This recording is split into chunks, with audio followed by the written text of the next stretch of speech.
Hello and welcome back to another classic WoW video. So here it is, the boss summoning guide that I mentioned in two of my very recent videos. You will obtain items from the Twilight Text farms, where you can summon bosses, which can be very useful to obtain Cenarion Circle Reputation, and you can also use this to make gold.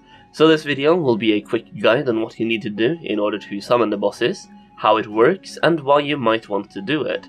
So let's just start this off with why you should care about these bosses, and why you should watch the rest of this video.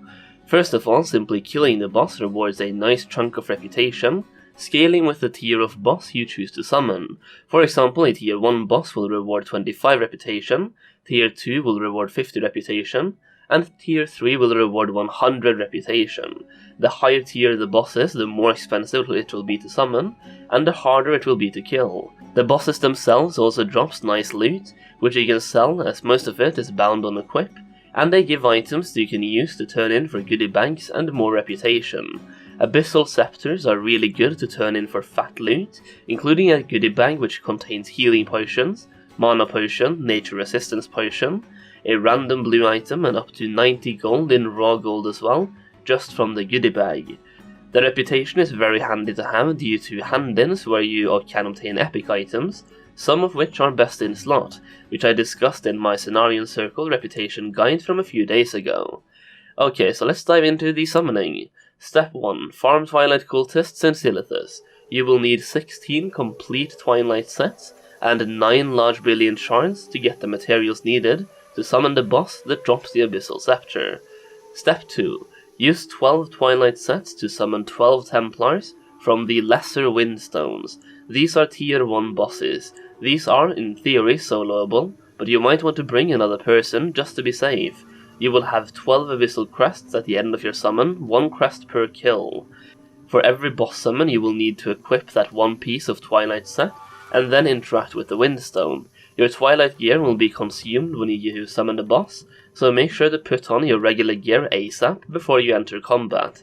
Step 3. If you are friendly with the Cenarion Circle, you will be able to trade in 3 Abyssal Crests, plus 1 large brilliant shard, for a Twilight Medallion of Station. Do this 4 times, yielding 4 medallions. Step 4. Take 3 medallions of Station and 3 Twilight Cultist sets, and 4 other party members, and use the medallion and Twilight sets to summon the Abyssal Dukes at the normal Windstones. Each Duke drops an Abyssal Signet, and you should have 3 of these at the end of your summons, 1 signet per kill. Step 5. If you are revered with Cenarion Hold, you will be able to turn in the 3 Abyssal Signets, plus 5 large brilliant shards, for a Twilight Ring of Lordship. Take this ring, your last medallion of Station, and your last Twilight Cultist set, and use it on a Greater Windstone. Bring a raid team and kill the boss. This is a raid boss, so don't do this alone. This raid boss will then drop an Abyssal Scepter, which you can turn in for that big boy goodie bag, which contains up to 90 gold, major mana/healing potions, greater protection potions, nature and etc., essences of fire, water and air, random elixirs, random loot, and the chance of obtaining a blue/an epic. You also need to be revered to hand in the Abyssal Scepter to obtain the Chest of Spoils, aka the goodie bag. So this is where the Cenarion Circle Reputation once again comes in handy, which is why you would want to watch my Cenarion Circle Reputation guide from a couple of days ago. The first time you hand in the Abyssal Scepters for the Chest of Spoils, you only need to hand in 1 scepter for the chest, and the items inside the chest will be worth anywhere in between 150 gold and 300 gold if we include the raw gold from the chest as well, so I would say it's worth doing the first time. However, on the repeatable quest you will need to hand in 3 Abyssal Scepters, at which point it's no longer worth it in my opinion. So to sum this up, farm mobs, get revered, get 16 Twilight sets, summon 12 tier 1 bosses, summon 3 tier 2 bosses, and then summon that tier 3 boss.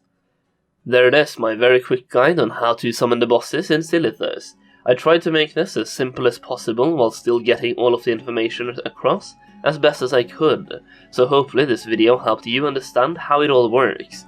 And hey, if you're a gold maker like me, people needing 16 Twilight sets helps me make even more gold while I'm farming these Twilight mobs for gold anyway, because once again, everything from this farm is sellable on the auction house. Massive shout out to my patrons for being the sponsor of this video as well, and massive thanks to you for watching it. Hopefully you have enjoyed these short guides. I really enjoyed making them, and I feel like this is very important to know for Phase 5, for both raiders and gold makers, which is why I wanted to make these videos. With that being said, thank you so much for watching this video. Leave a sub, leave a like, and I'll see you next time.